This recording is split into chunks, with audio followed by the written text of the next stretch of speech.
Halo, perkenalkan nama saya Riwalita dengan NIM 23030174051 dari kelas PM 23H. Di sini saya akan membahas tentang soal UAS untuk mata kuliah Geometri tahun 2024. Selamat menyaksikan. Langsung saja kita masuk ke nomor 1 bagian A.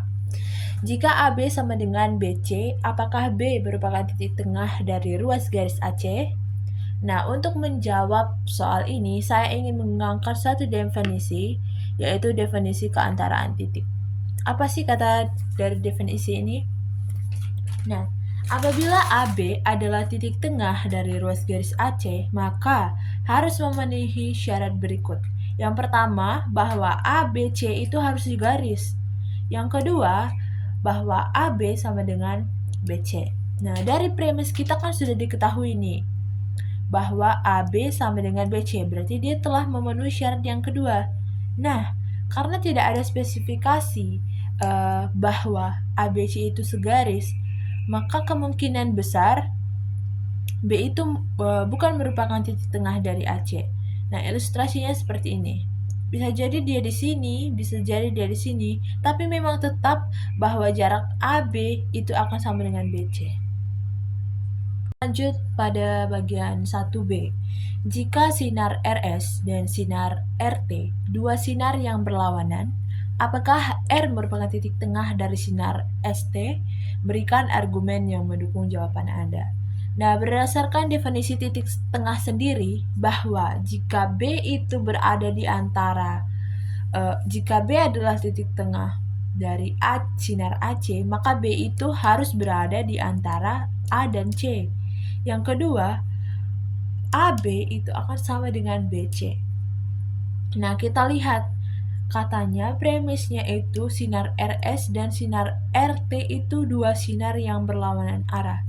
Kita lihat pangkalnya, ini pangkalnya R, ini pangkalnya R, berarti dapat kita pastikan bahwa syarat yang pertama ini sudah terpenuhi, di mana R merupakan titik yang berada di antara S dan T. Ilustrasinya seperti ini. R berada di antara S dan T. Nah, untuk syarat yang kedua, AB sama dengan BC. Nah, karena di sini tidak ada dikatakan bahwa RS itu sama dengan RT, maka dengan demikian R bukanlah titik tengah dari sinar ST. Oke, lanjut pada bagian 1C. Apa syarat terbentuknya tepat sebuah bidang? Berikan argumen yang mendukung jawaban Anda. Yang pertama berdasarkan postulat ruang dan bidang. Nah, setiap bidang itu memuat paling sedikit 3 titik tak segaris. Nah, misalnya, ilustrasinya seperti ini. Ketika ada 3 titik yang berbeda yang tak segaris, itu ada titik A, titik B, dan titik C, itu akan membentuk tepat sebuah bidang. Yang kedua, berdasarkan teorema bidang. Melalui sebuah garis dan sebuah titik di luar garis tersebut dapat dibuat tepat satu bidang. Nah, di sini ada diketahui, misalnya seperti ini. Ada garis PQ dan ada titik R di luar garis PQ tersebut. Maka hal ini dapat membentuk sebuah bidang. Sekarang kita lanjut untuk nomor 2 bagian A. Jelaskan dan berikan satu contoh apa yang dimaksud dengan sudut-sudut pasangan linear, sudut persisihan, dan sudut bersuplemen. Oke, yang pertama saya ingin masuk ke sudut pasangan linear. Menurut definisi sendiri bahwa sudut pasangan linear itu adalah sudut-sudut yang bersisihan dan sisi-sisi yang bersekutu merupakan sinar yang berlawanan arah. Nah, di sini saya membuat satu ilustrasinya seperti ini. Bahwa ada sudut POR dan sudut QOR. Itu merupakan sudut yang bersisihan. Dan sinar yang tidak bersekutu merupakan sinar yang berlawanan arah. Di sini kita dapat lihat sinar OP dan sinar OQ itu berlawanan arah. Untuk lebih mengingatnya, untuk lebih cepat mengingatnya, sudut pasangan linear itu adalah sudut yang bersisihan dan sudut yang jumlahnya akan 180 derajat. Nah, ini ketika kita jumlahkan sudut POR dengan QOR itu akan sama dengan 180 derajat. Selanjutnya ada sudut bersisihan. Sudut-sudut tersebut mempunyai sisi yang bersekutu dan sisi-sisi sudut yang lain di antara sisi yang bersekutu. Nah, di sini ada sudut RWL dan sudut LWT. Ini dikatakan sudut bersisihan karena mereka mempunyai sisi yang bersekutu, adalah sisi WL. Kapan dikatakan sudut itu tidak bersisihan? Contohnya seperti ini. Apabila ada garis ini, nah misalnya ini sudut 1, sudut 2, sudut 3. Nah, sudut 1 dan 3 ini dikatakan tidak bersisian. Kenapa? Karena tidak ada sisi sekutu di antara mereka. Nah, kalau misalnya sudut 1 dan 2 ada sisi sekutunya, yaitu ini. Untuk 2 dan 3 sisi sekutunya ini. Seperti itu. Oke, sekarang kita lanjut ke sudut bersuplemen. Sudut-sudut yang membentuk pasangan linear atau jumlah besar sudutnya 180 derajat. Nah, ilustrasinya seperti ini. Ketika dia seperti sudut pasangan linear, dia akan berjumlah 180 derajat. Nah, ketika dia seperti ini juga, dia akan berjumlah 180 derajat. Mau dia bersisihan ataupun tidak, dia tetap bersuplemen asalkan jumlahnya 180 derajat. Artinya di sini kalau misalnya sudut bersuplemen sudah pasti pasangan linear. Tetapi sudut pasangan linear belum tentu bersuplemen. Baiklah, sekarang kita lanjut ke nomor 2 bagian B. Jelaskan dan berikan satu contoh apa yang dimaksud dengan sudut keliling dan sudut pusat.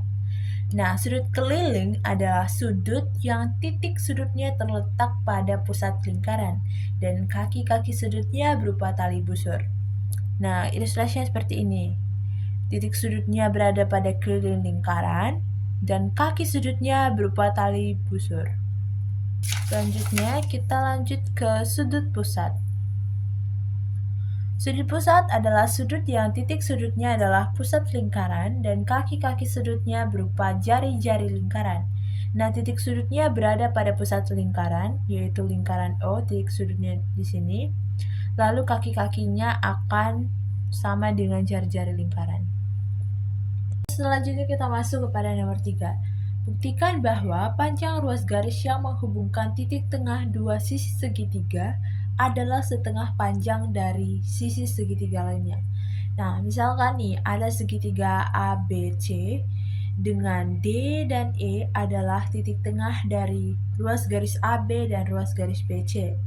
Nah, sekarang kita mau membuktikan bahwa panjang dari ruas garis DE ini akan sama dengan setengah dari panjang AC. Nah, untuk langkah pertama kita mau mengonstruksi terlebih dahulu. F adalah titik pada sinar berlawanan DE, sehingga EF itu sama dengan ED menurut teorema penempatan titik. Kemudian setelah itu kita perhatikan nih segitiga DEB dan segitiga FEC. Nah, menurut titik tengah bahwa E adalah titik tengah, maka menurut definisi dari titik tengah sendiri, maka panjang BE itu akan sama dengan panjang EC. Berdasarkan definisi titik tengah. Kemudian karena sudut yang 2 sama 3 ini adalah sudut yang bertolak belakang, maka sudut tersebut adalah kongruen. Maka sudut BED kongruen dengan sudut BEC.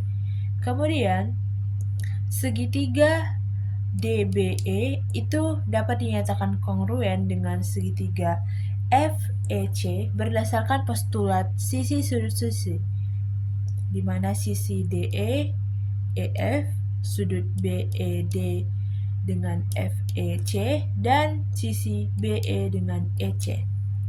Oke, karena kedua segitiga ini kongruen, maka sudut yang di sini, sudut DBE, akan sama dengan sudut BCF, sehingga sudut yang ini akan sama dengan sudut yang ini, dan mereka adalah sudut yang berseberangan dalam. Nah, menurut teorema garis sejajar, jika sepasang sudut dalam berseberangan itu kongruen, maka garis AB itu akan sejajar dengan garis CF. Oke, selanjutnya, menurut definisi dari titik tengah, karena D titik tengah, maka AD akan sama dengan atau kongruen dengan DB. Sehingga DB itu kongruen dengan CF, karena dia sejajar tadi, dan EFC kongruen dengan EDB. Oke, karena DB itu kongruen dengan CF, maka AD juga kongruen dengan CF, berlaku sifat transitif. Kemudian, karena AD dan CF sama, dan BF dan AC juga sama, terbentuklah jajar genjang menurut definisi dua garis sejajar dan kongruen. Maka DE itu sejajar dengan AC. Kemudian, bagaimana kita membuktikan bahwa DE itu setengah dari AC? DE kan setengah dari DF. DF itu sejajar dengan AC. Maka berlaku kita substitusi bahwa DE itu setengah AC, karena DE sendiri juga setengah dari DF. Selanjutnya kita masuk ke nomor 4. Buktikan bahwa garis yang ditarik melalui pusat lingkaran ke titik tengah tali busur adalah tegak lurus. Nah, misalkan nih, ada suatu lingkaran O dengan tali busur AB. Nah, ketika ditarik suatu garis dari titik pusat O ke titik tengah dari tali busur AB, dia akan tegak lurus. Apakah benar? Mari kita buktikan. Yang pertama, kita tarik dulu garis OR-nya. Kemudian kita konstruksi garis OA dan garis OB, sehingga membentuk segitiga sama kaki. Kenapa? Karena ini OA merupakan jar-jar lingkaran dan OB juga merupakan jar-jar lingkaran. Jadi OA akan kongruen dengan OB. Nah, setelah itu kita perhatikan segitiga OAR dan segitiga OBR. Nah, kita akan membuktikan terlebih dahulu kedua segitiga ini adalah kongruen dengan menggunakan postulat sisi sudut sisi.